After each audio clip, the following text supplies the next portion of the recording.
Little girl wrote to Santa at the corner office. The widowed CEO knocked on their door.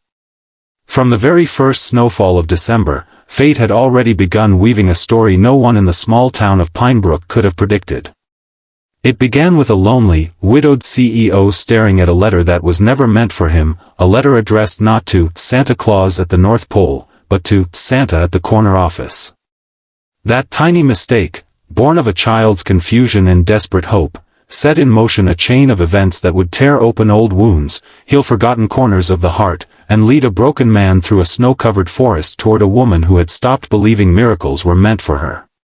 If you believe in kindness, in second chances, and in miracles finding people when they least expect them, then please like, comment, share, and subscribe to the channel. Your support helps these heartwarming stories reach more people. Matthew Hale had once been known as the brilliant mind behind Hale Industries, a technology company that rose from a garage operation to a nationwide success. But behind the glossy magazine covers and the title of The Corner Office King was a man whose life had fractured overnight 2 years earlier when his wife, Emily, passed away during childbirth complications. Their newborn son survived only 3 hours. Matthew, who once built empires with strategy and unshakable confidence, found himself wandering through days as if trapped underwater, barely breathing. He isolated himself in penthouses and conference rooms, going through motions that no longer carried meaning, while avoiding anything resembling a real human connection. In Pinebrook, far from the chaos of corporate skylines, lived Sarah Mitchell, a single mother who worked double shifts at a diner and spent her nights stitching quilts for a little extra money. She lived in a small wooden cabin at the edge of the woods with her 4-year-old daughter, Lily, a curly-haired child with the spirit of sunlight even on the bleakest winter days.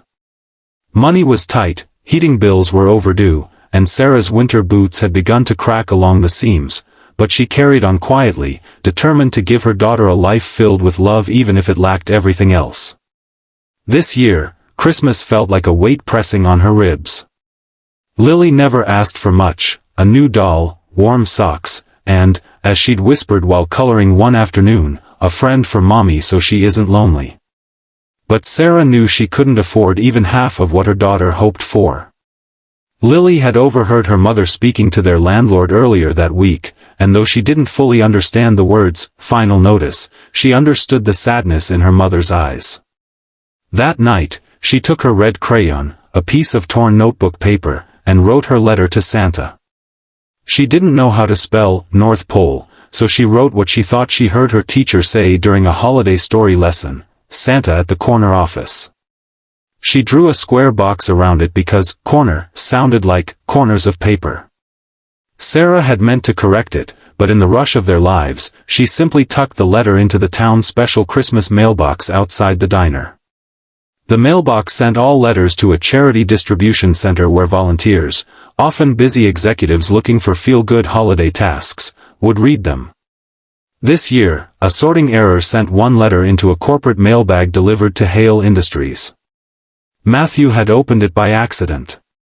He sat in his office on the top floor of the skyscraper, the city glittering like ice below him, when he saw the childish handwriting. Something compelled him to read it. The words were simple, innocent, yet they struck him straight through the armor he'd spent 2 years building. Lily asked for warm socks for her mom. A doll. And, this is what made Matthew press his palms over his eyes, a friend for her mother, because she is brave but lonely, and I don't want her heart to be cold. The letter trembled in his hands.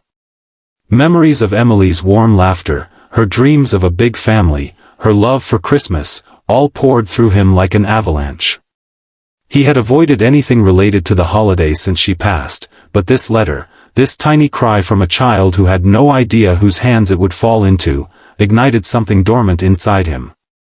Over the next 2 days, Matthew found himself unable to focus on quarterly forecasts or investor meetings.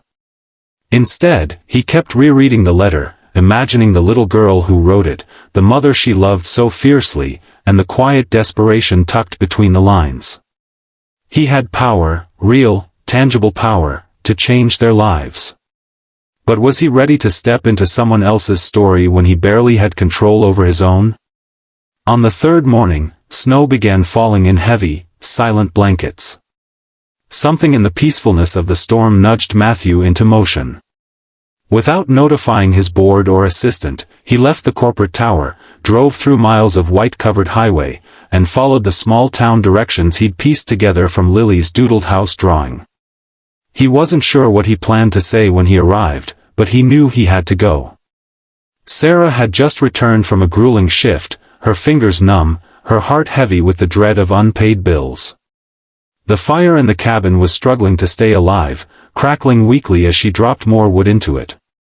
Lily sat by the window, watching the snowfall, humming softly to her stuffed bunny.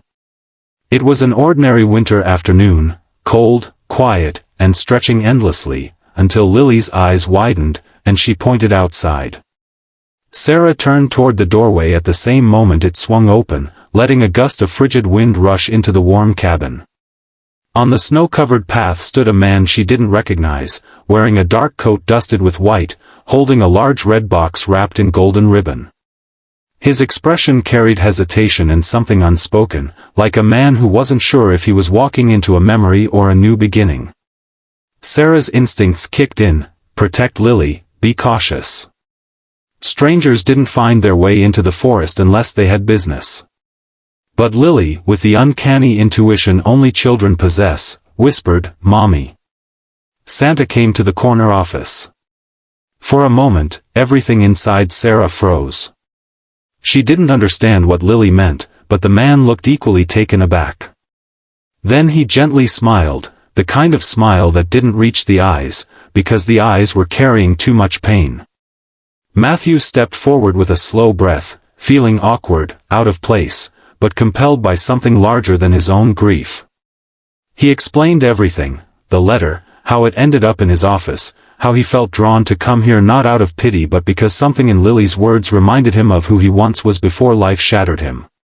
He didn't tell them the full truth about Emily, but Sarah sensed it, the heaviness, the loneliness, the fracture in his voice when he spoke.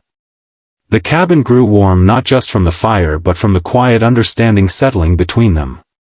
Sarah invited him inside, though she couldn't explain to herself why it felt natural. Matthew placed the gift under their small, crooked Christmas tree and noticed how sparse the room was: worn blankets, a thin coat draped over a chair, an empty spot near the fireplace where heat should have been stronger.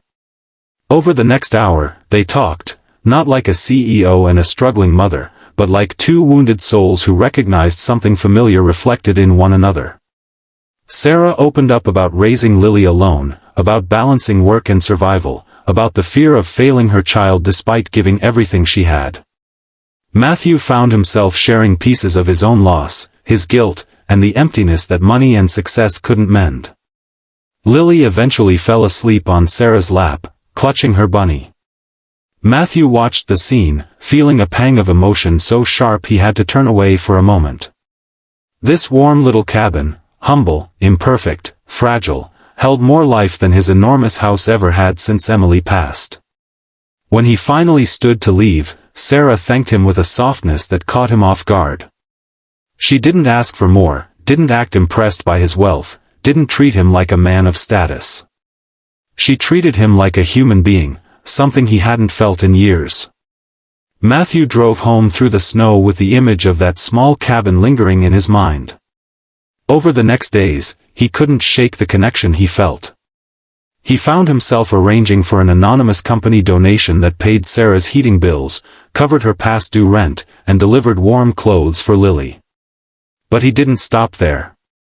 He returned a week later, not with gifts this time, but with a carefully built gingerbread house kit he found in a store window. He had never built one before, but somehow it felt like something Emily would have wanted him to try. When Sarah opened the door again, surprise gave way to a smile she couldn't hide. They spent the afternoon decorating the gingerbread house with Lily, who squealed with delight every time a candy piece stuck in place. Matthew laughed, really laughed, for the first time in 2 years. Something inside him loosened, like a knot beginning to unravel. But life is complicated. Whispers started in Pinebrook about the powerful CEO visiting a single mother in the woods. Sarah feared judgment. Matthew feared losing the fragile